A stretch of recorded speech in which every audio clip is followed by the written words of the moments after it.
অ্যাটলি 6 যেটার অ্যানাউন্সমেন্ট গতকাল হয়ে গেছে আল্লু অর্জুনের সাথে। আমি জাস্ট সেই অ্যানাউন্সমেন্ট ভিডিওটা দেখে ভাবতেছিলাম যে তারা কি করতে যাচ্ছে, আল্লু অর্জুনকে নিয়ে অ্যাটলি কি বানাতে যাচ্ছে। আমি এই ভিডিওতে একটা কথা বলে দিচ্ছি, এই সিনেমাটা যখন রিলিজ হবে এই সিনেমাটা জাস্ট মারাত্মক লেভেলের বিজনেস করবে। সিনেমাটার জনরা সম্ভবত সাইফাই হতে পারে, যেখানে আল্লু অর্জুনের ক্যারেক্টারটা লাইক সুপার হিরো টাইপের কিছু একটা হতে পারে, আর এটার জন্যই বেশি এক্সাইটেড। সিনেমার বাজেট সম্ভবত 800 কোটি প্লাস।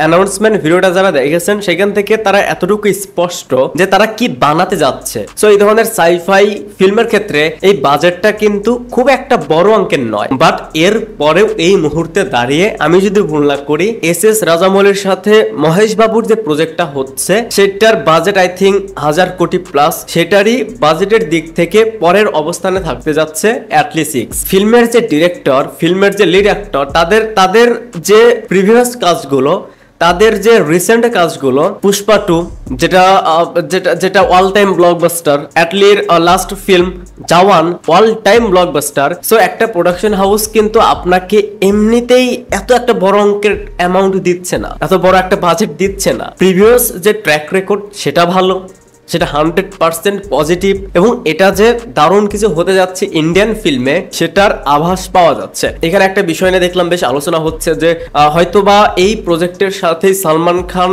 হয়তো অ্যাড ছিল, বাট বাজেট ইস্যুর কারণে হয়তো তার সাথে এই সিনেমাটা হয়নি। বাট আমার কাছে যেটা মনে হয় এই ফিল্মটা যে লেভেলের হতে যাচ্ছে এটা অনেস্টলি হয়তো সালমান খান ফ্যান্সদের শুনতে খারাপ লাগবে, বাট এটা সত্য। আমার মনে হয় না যে অ্যাটলি এই ধরনের কোনো প্রজেক্ট নিয়ে সালমান খানকে অ্যাপ্রোচ করবে। এটা যদি শাহরুখ খানের ক্ষেত্রে হতো এটা বিলিভ করা যেত, কারণ শাহরুখ খান এখনো ফিট এবং এখনো এনার্জেটিক। বাট সালমান খানের যদি প্রিভিয়াস কাজগুলো দেখেন জাস্ট এফোর্টলেস। অ্যাটলির সাথে এই ধরনের একটা কাজ হলে আপনার সিনেমাটা দেখার পর আপনার মুখ থেকে এটা বের হবে যে ডিরেক্টেড বাই সালমান খান, অ্যাটলির নামটা আসবে না। সো সালমান খান দেখেন বিগ সুপারস্টার, সালমান খানকে আমি অনেক পছন্দ করি, তার একটা দারুণ কামব্যাক হোক। বাট ভাই আমি তো সিকান্দার সিনেমার কিছু ক্লিপ দেখলাম সোশ্যাল মিডিয়াতে, জাস্ট সে দাঁড়িয়ে ডায়লগ দিচ্ছে আর বসে ডায়লগ দিচ্ছে, এতটুকু না। সেই ডায়লগ ডেলিভারিতে তার বডি ল্যাঙ্গুয়েজের কোনো চেঞ্জ রয়েছে, কিচ্ছু নেই। সালমান খানের লাস্ট